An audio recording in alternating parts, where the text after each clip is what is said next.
This week on the Communicators, a discussion on the federally mandated transition to digital television on June 12th. During the program, we'll hear from the FCC, a legislator, a television broadcaster, and an activist group. Well, a decade after it all began, the nation is ready to transition to digital TV. And this week on the Communicators, we will talk with several people involved in the process and find out what is going to happen. We're less than a week away. We are joined by Bill Lake, who is the Digital Television Transition Coordinator at the FCC. Mr. Lake, on June 12th, what is going to happen on that day and at what time? What happens is that analog television by the full power stations will end. Many people think that digital transmission will begin then, but the digital signals are already out there and many people are already enjoying them. But you'll no longer have an analog signal, and that means that people who aren't ready to receive the digital signals will lose their television reception. What time is it going to happen? We gave the stations their choice and they had to report to us. And there will be about 150 stations within the midnight to 6 a.m., another equal amount roughly between 6 a.m. and noon, and then noon and 6 p.m., and then the large bulk of stations will go between 6 p.m. and midnight, their local time. On June 12th On June 12th. How many people or how many households do you expect not to be ready for this transition? The latest estimate is about 3 million, which cuts in half the number who were unready at the end of January, beginning of February, when the extension was made of the transition date. So in this last week before the transition happens, what is the FCC doing? We have a very concentrated outreach effort, about 250 people of our own in the field, going to churches, to shopping malls, everywhere they can, to reach out to people, to tell them both the messages, it's time to act, and then also to help them know what to do to act. Now, all the public service announcements from the cable companies and from FiOS have said if you have cable or if you have FiOS or satellite TV, you are okay. Is that a 100% guarantee? Yes. There are some people who receive satellite, a small fraction, about 20% of the people who receive satellite receive their local stations over the air. And if you're one of those and get your local stations over an antenna, then you need to prepare, because those stations over the air won't be an analog anymore. But the great bulk of the satellite people have nothing to do, and that's also true of cable. Now, we have some facts and figures from the National Telecommunications Information Agency. Want to go over with you and have you explain a little bit. So far, 32 million approved households have received or have transitioned. What does that mean, approved households? Approved households mean they've applied for a coupon to the Commerce Department and that application has been approved.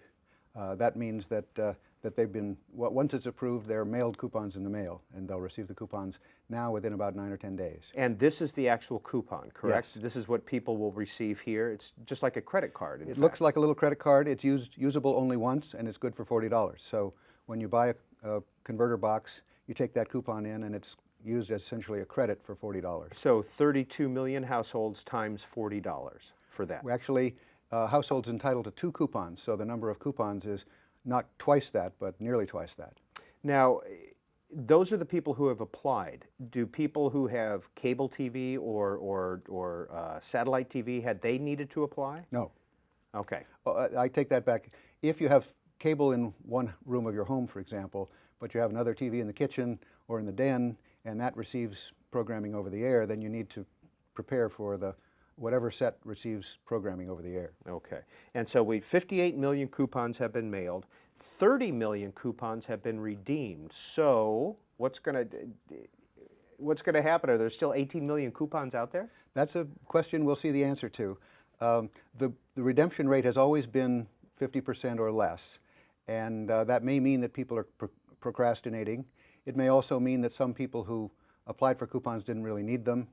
We've been encouraging people who have coupons and don't need them to donate them to people who either aren't qualified technically to receive them because they live, for example, in a rooming house, or someone who just isn't ready. But we don't know how many of those coupons will be redeemed in the last days. Okay, 21 million coupons have expired according to the National Telecommunications Information Agency. How long are these good for? They're good for 90 days under the law. And some people didn't realize that From they when expired. they're mailed?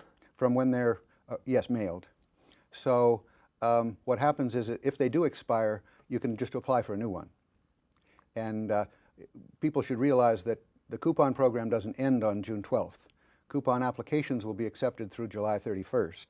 And that means that they can be mailed roughly then, and they will be good into November. Okay. $1.4 billion in funds committed. What does that mean? Is that what's been spent on the transition so far? Yes, and most of that is the cost of the coupons. There was also, under the stimulus bill, about $90 million that was made available for this outreach effort that we're engaged in along with the Commerce Department. And $346 million in funds available. Does that mean toward coupons for people who haven't converted yet? Yes. Okay. Now, this is one of the converter boxes, and this is what you buy with the coupons, correct? Yes. This little converter box. So if you have a TV and you receive this, you just hook this up to your TV.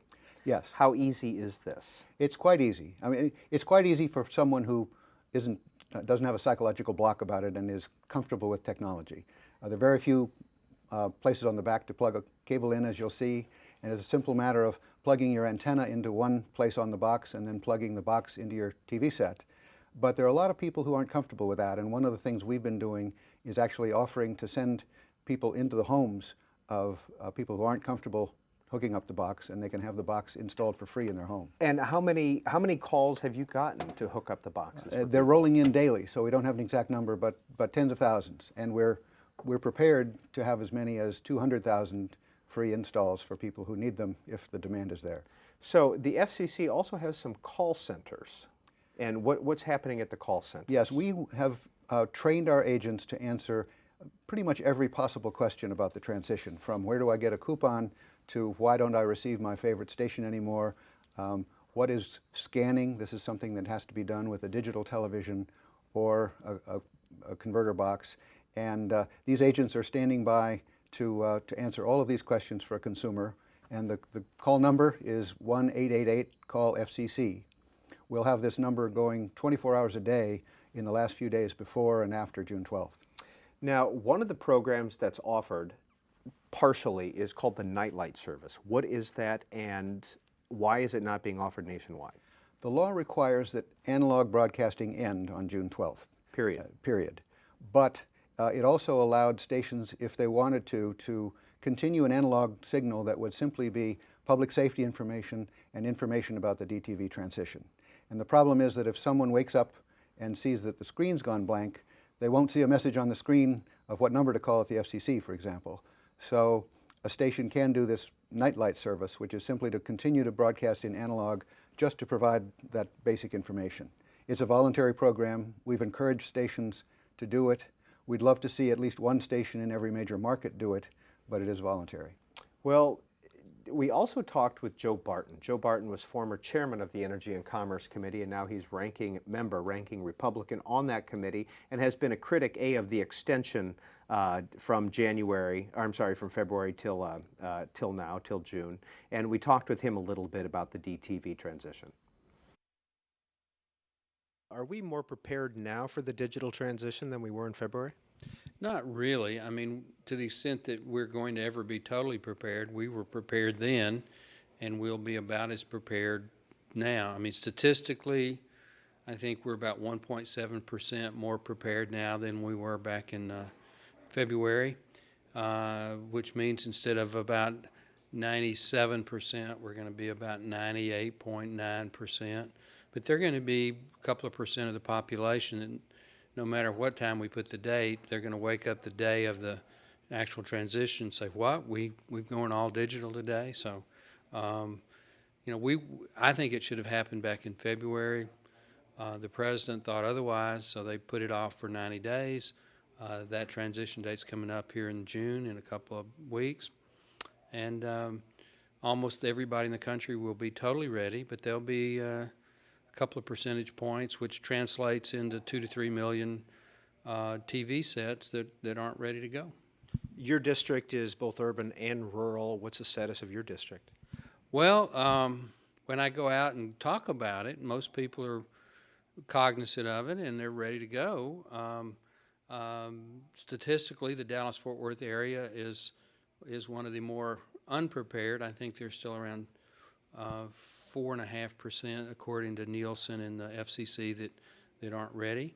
But I think in the greatest Texas tradition, they're waiting to the last moment, and the day before they'll go out and get their converter box, and they'll be totally okay the day of.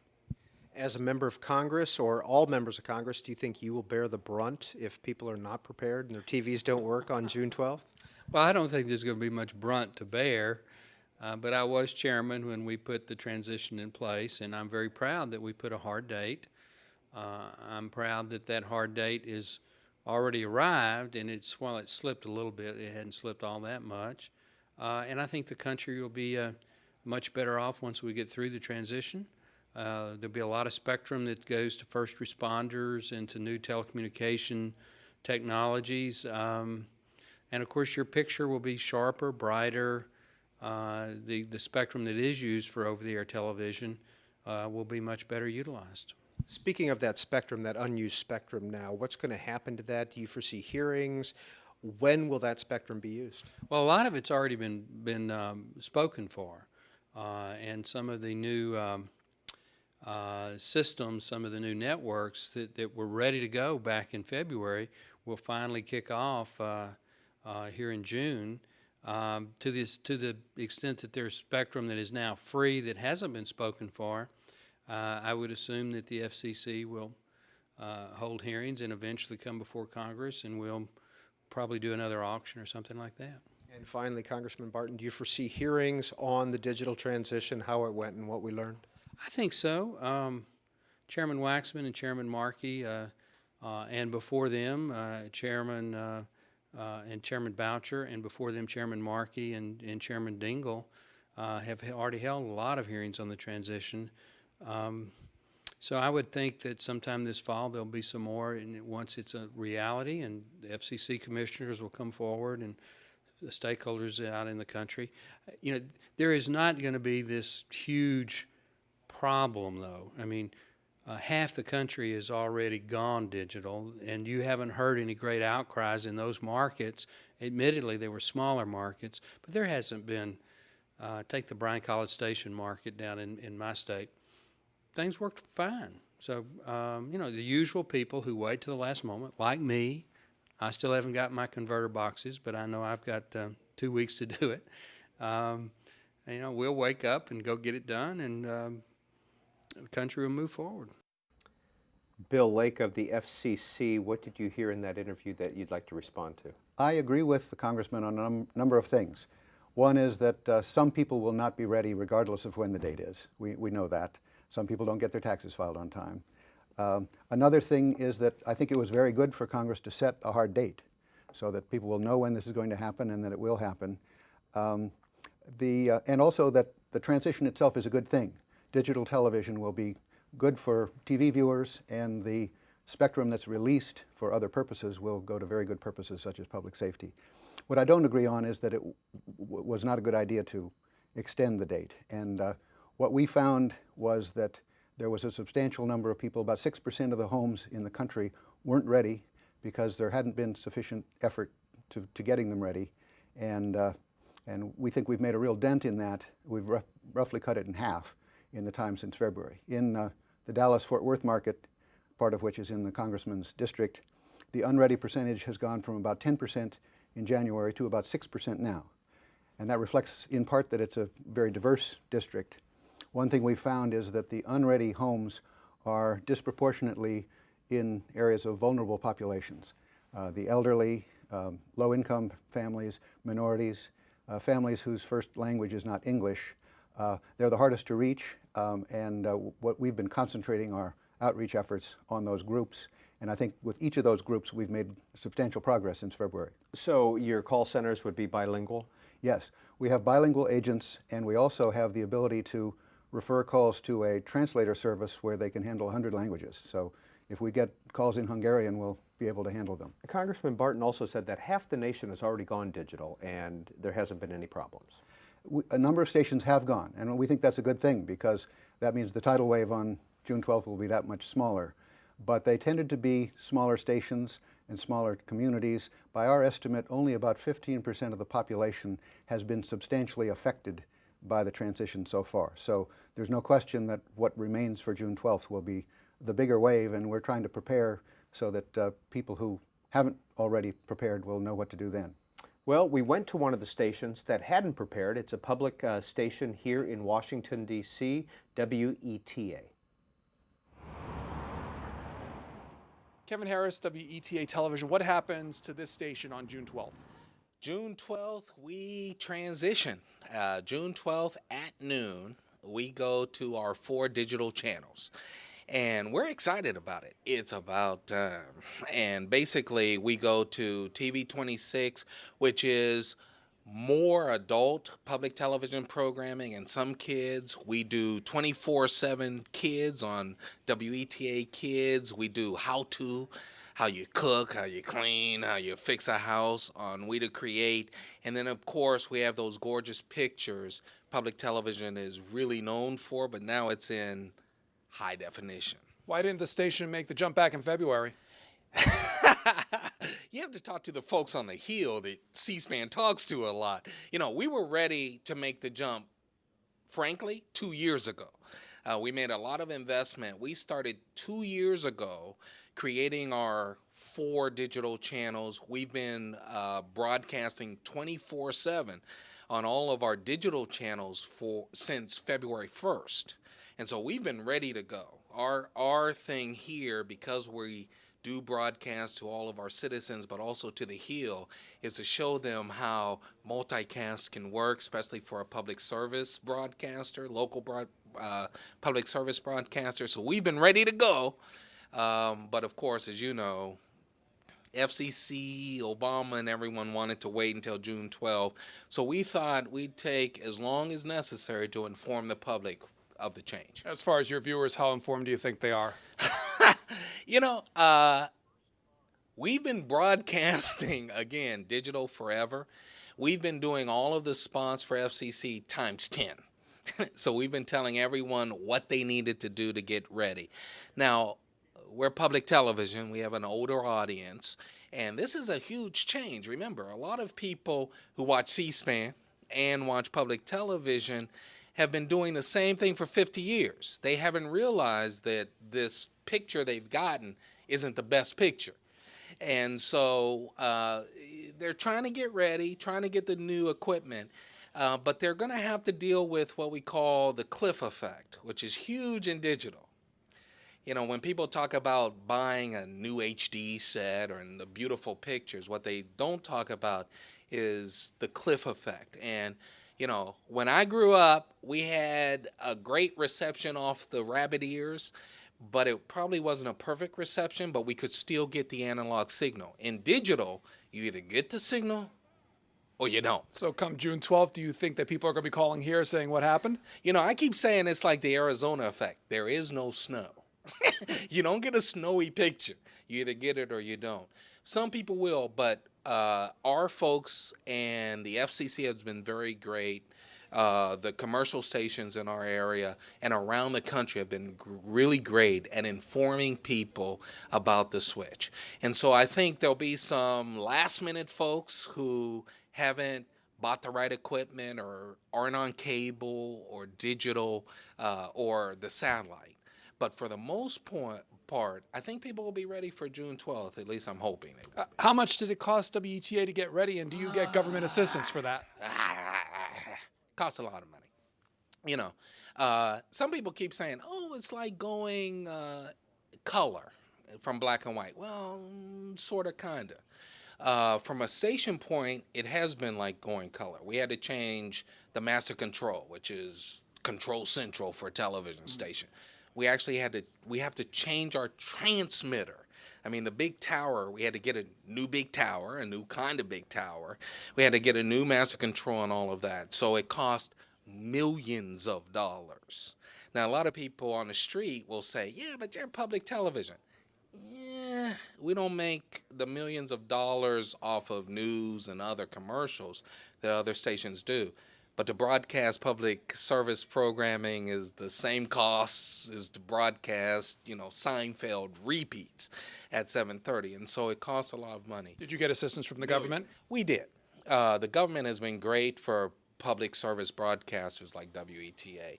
A lot of grants, 50% grants, which means we had to raise the other 50%, what we call capital, for the equipment and that sort of thing. So we had to we had to redo the studios, we had to redo everything. That has been so helpful. And individuals have helped in supporting that other 50%. So it costs a lot of money. The good news is, just like with C-SPAN when cable went digital, we're not just WETA TV 26. We now have 4 services. And our mission, period, education programming to as many people as possible. Bill Lake, he talked about how much money their corporation had spent on this. How much private money and public money has been spent so far on the digital transition? It's been very expensive for the stations. They do have to invest in new equipment, and as you know, it's come at a rough time for everyone in the country. Many of the commercial stations are also financially strapped. I don't have a total amount of money, but it has been an expensive transition. One thing I would echo, though, is that it's worthwhile. We've been concentrating in the last few weeks about avoiding disruption, which is our principal short-term concern. But I want to remind everyone that the digital transition is good for the country. Television will be much better. Even if you don't have a high-definition set, you'll have a better picture, better sound, and more stations. For example, the multicasting that he referred to, many stations that have been broadcasting just one set of programming will now be broadcasting 4 or 5 or more. So someone who receives television over the air will be receiving actually more programming than before. I'd also point out that in addition to freeing up spectrum for other uses, going digital is important in this digital age. Most of the world has gone digital now.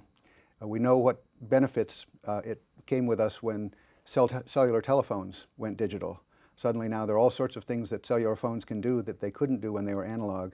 And it just wouldn't make sense for broadcasting to be an analog island in a digital world. So we will come out of this with digital broadcasting in this country. We'll be one of the first countries to have achieved the transition, and this will be an area in which we can lead the world in doing the kinds of things that will be possible with digital television that weren't possible with analog. Now, Bill Lake, I know you're a lawyer, a communications lawyer who came on for this job specifically in March 2009, and you're the digital TV transition coordinator at the FCC, but do you know what's going to happen with the spectrum right away? I mean, on June 13th, is the auctioned off spectrum going to be used immediately? Much of the spectrum has been auctioned and has been bought by wireless companies, and many of them are prepared to put that spectrum into use quite quickly. There's an additional part of the spectrum that was held back for public safety use, and that the Commission hasn't actually put to use yet, so it may take a year or two before that's deployed, but it's there to help to have nationwide public safety spectrum. Mr. Harris of WETA also talked about the cliff effect, and you started taking notes at that point. Why? There will be reception issues, and one thing we want everyone to understand is that it's not a simple matter of buying your converter box, hooking it up, and making sure that and being sure that you'll have good reception. The digital signals will travel somewhat differently from the old analog signals. And one thing we want everyone to remember is that more stations will gain viewers than will lose them, and more viewers will gain programming than will lose it. But there will be people who may lose their favorite station, at least temporarily, because of these reception issues. And one of the things we're doing is we have engineers standing by who will be available basically round the clock to help field reception issues as they come in and help the broadcasters to deal with them. Well, Erica Swanson is also joining us. She is with the Leadership Conference on Civil Rights, and she is their digital TV coordinator. Ms. Swanson, why is this considered a civil rights issue? First of all, thank you. It's a pleasure to be here with you on the Communicators. For many Americans, this is one of the first times where we're really feeling the impact that decisions that are made in Washington, D.C. about media and communications policy, the impact those have on our lives. This is an issue that is coming into people's living rooms, coming into our television sets. So it really is an important issue that's coming from Washington, D.C., but affecting us in our real lives. It's a civil rights issue for a number of reasons. Critically, it's an issue about access.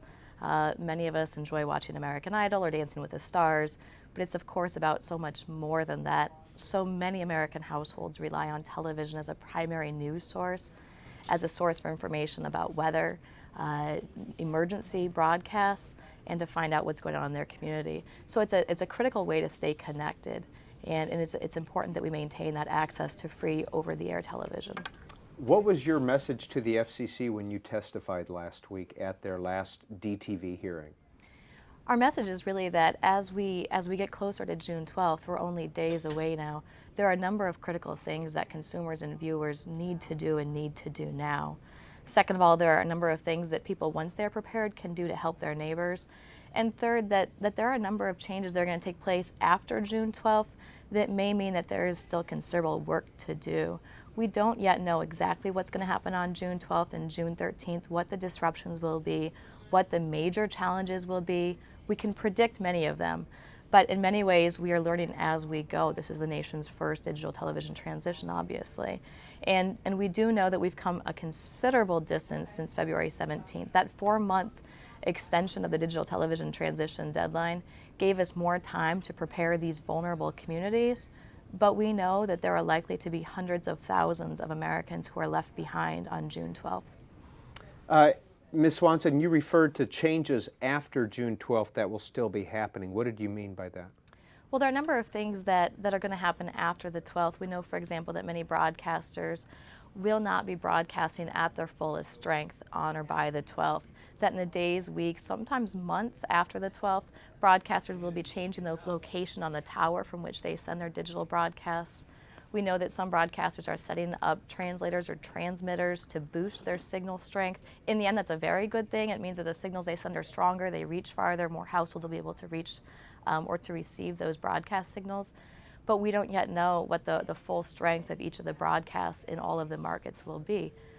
We also don't know what the real-world impact of interference is going to be. There are some real challenges that people are facing as they install their converter box, their antennas, with interference. Sometimes it's about the building they live in, a concrete building. Sometimes it's about a large tree that might sit in front of your house, right, and might be between the broadcast station and where your antenna is set up.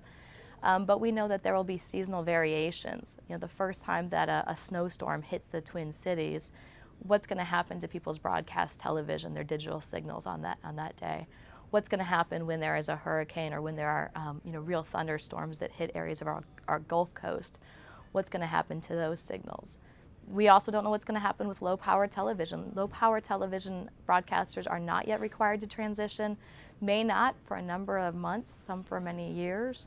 That'll have a consequence, especially on households that rely on small community broadcasts, especially those in languages other than English. And then finally, what we don't know is fully who all is going to be impacted by this transition. We know that right now, if you're watching television on an older TV and it's not connected to cable or satellite, that you'll need to have a converter box. But we also know there are a lot of cable and satellite subscribers who may be making decisions about cutting their cable service. Bill Lake of the FCC, as you know, is here with us also, and I'm going to let him comment on some of the things that you've said. I agree that, Peter, that this is a civil rights issue or a social issue to some extent. About 11 or 12% of American homes watch television over the air, and they are disproportionately among the low-income homes and minority homes and so forth. And one of the reasons that we've tried very hard basically to have no one left behind for lack of effort on our part is that it's very important that these people not lose what is their principal connection to the outside world: news, public events, public safety messages, as well as entertainment. So it's very important to us not to have a portion of the population cut off from the mainstream of the American public. Erica Swanson, are you pleased with the FCC's response to the DTV transition? Well, we can tell you that what we've seen in recent weeks has really begun to make a difference. We've seen the FCC, we've seen the National Telecommunication Information Administration really make an investment in supporting the small community organizations who are being called upon in their local communities to do this work, and that makes a real difference.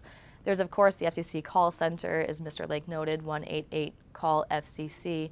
It's a very good resource. Complementary to that are the hundreds and hundreds of local resources in cities and communities across the country. Erica Swanson is with the Leadership Conference on Civil Rights, and their website, civilrights.org/DTV, if you'd like to see what they're doing. Bill Lake, final question. What would you do differently that we didn't do if you could do it all again? I think we would have started the concentrated outreach efforts that we're engaged in now well before February. And I think if we had, we would be in even better shape in terms of reducing the number of households that are unready. Would you have stuck with the coupon program? I think the coupon program has been very good because we've heard from our visits to the field that there are a number of people for whom that $40 is really decisional, that they wouldn't be in a situation to upgrade if they didn't have that coupon available. In fact, for some, if the box costs $50, that additional $10 is a problem. So we've been encouraging the availability of $40 boxes so there's no copay, if you will. Bill Lake is with the FCC. He's the DTV Transition Coordinator. This is all going to happen on June 12th, and next week on the Communicators, we'll get an update. Tomorrow,